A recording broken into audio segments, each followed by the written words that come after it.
Hi guys, the vote in Wellingborough saw a massive swing to Labour, one that hasn't been witnessed since 1945. And if it had been applied to the general, well, the Tories would end up with just 8 seats. But as we know, by-elections can't be used as a measure for the general, but we can get an idea about how people would vote if we listen to their motivations and concerns this week. ByLine TV did a great job asking people who had voted Conservative in the past, but either didn't vote or cast their ballot against the Tories this time, and what they had to say should worry Rishi Sunak and his party.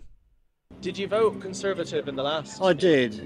And what made you go off then? Well, the way the country is being run now. Unelected Prime Minister, PPE scandal with Baroness Moan, the way she... Well, it's all been brushed under the carpet. You don't hear nothing about it now. I've always voted Conservative in the past. This is the first time I've not voted Conservative. They keep bringing out these good things, but they never follow them through. I did, yes. I voted for Boris, unfortunately. It happened. Never vote for Tories again. I'm quite pleased they lost, actually. I don't believe none of what they stand for, because they say one thing and do another. All little liars, I'm afraid. And have you voted Conservative ever in the past? I have, yeah. And what About 10 years ago. At that time, they seemed quite a good party, but now it's just pure crap. Sorry. Good old Boris. I mean, he was the one who made us all locked down, and what was he doing? Partying, yeah, lovely. No, it's little liars, love. They're not gonna make anything happen in this country, and they don't deserve to be there. I've always voted Tory. I've never voted anything else but blue. And why is that? What's the main reason for that? Passed down from a family. This time this town switched, right? And why do you think it did? Because of the Tory cock-up in the main Westminster party. Look at this town. It used to be high, it used to be big markets. Look at it now. Nah, they haven't got a clue. They all promise you everything, and as soon as they get into power, you get nothing. And how have you voted Conservative in the past? Yes. But this time you decided Didn't vote Conservative, no. People are too apathetic, I think, can't be bothered to go and vote. One of the strongest countries in the world, and now we're alarmed. You give up in the end. You think, why am I voting for these people? That's it. I mean, they're not doing nothing to be positive. I might just sit back and let what goes on go with the flow. So I don't want to vote anymore. Wonderful reporting there from ByLine TV. Now, a number of things to unpack from these interviews, and they were very interesting because, as I said before, it's interesting to listen to people who actually voted or decided not to vote, as opposed to just listening to the politicians' spin as to why they won or why they lost. Now, the first one, of course, was about the unelected Prime Minister. Yes, we know that Prime Ministers are generally unelected because they're chosen by the party. It's normally the leader of the party. But I think what happened in, 2 years ago, when Boris Johnson resigned, many people were expecting a general election.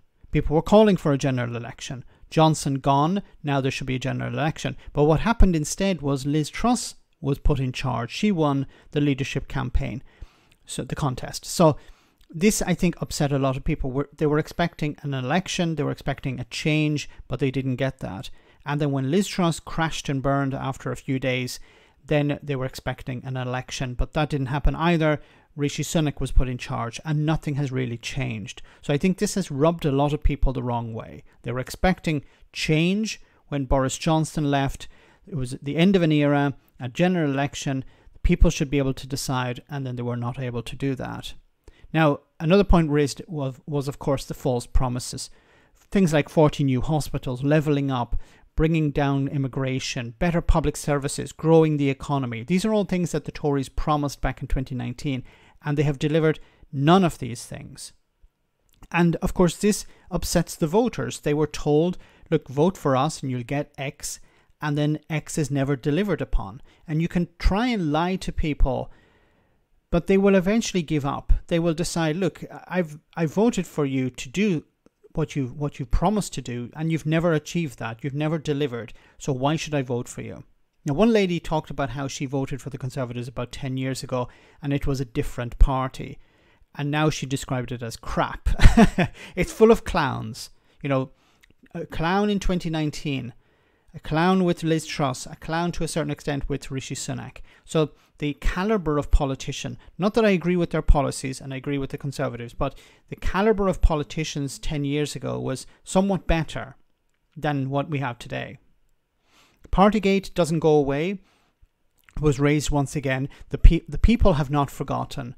The Tories want them to forget. They think, well, Boris Johnson is gone now. We can forget about what Boris Johnson and the party were doing. And remember, the vast majority of Tory MPs were defending Boris Johnson on a daily basis, including Rishi Sunak, when Boris Johnson was lying to Parliament.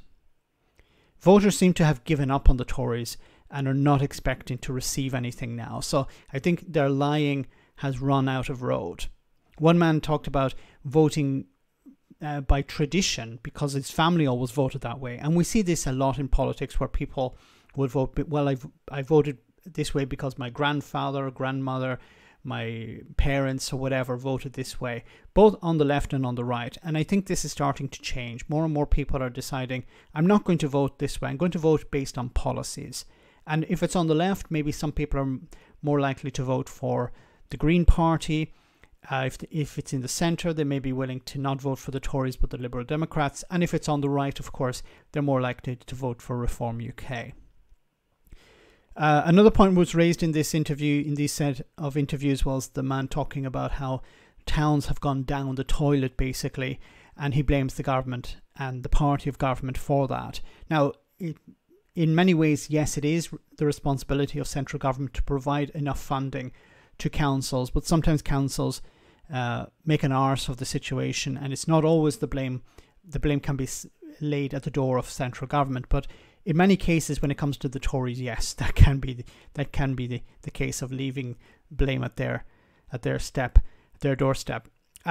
People can't be bothered to vote, and this is one of the reasons why there's such low turnout for these by-elections. Now, this can be concerning for the Labour Party going into the general election. You want to have high turnout because if you don't, it generally helps the incumbent. Now, it didn't help with the by-elections, but it could be a problem because you need to motivate people to come out and vote. And lowering expectations may help you win the election, but it will damage you after. The Labour Party needs to promise something and of course deliver on that. But just running on this ticket of we're not the Tories, I don't think is sufficient. And finally, one voter talked about how Britain used to be great, but now it's in pieces. You know, this idea that nostalgia, when people look at how things were in the past, and you don't even have to go back generations, just 10 years, there was a functioning NHS. Schools were not crumbling. You know, even during the time of the Tories, just a few years after they took over, before Brexit, before the days of Boris Johnson, things were not so bad. And I think a lot of people are tired of what has happened over the last decade and are deciding we've had enough. They need to go. And they don't deserve power. And this is damaging in the long term for the Conservatives, because it's not just, well, we need new faces, we need a bit of a change. No, people are extremely upset. Let me know in the comment section, guys, what you think. As always, your comments are greatly appreciated. Thanks a lot.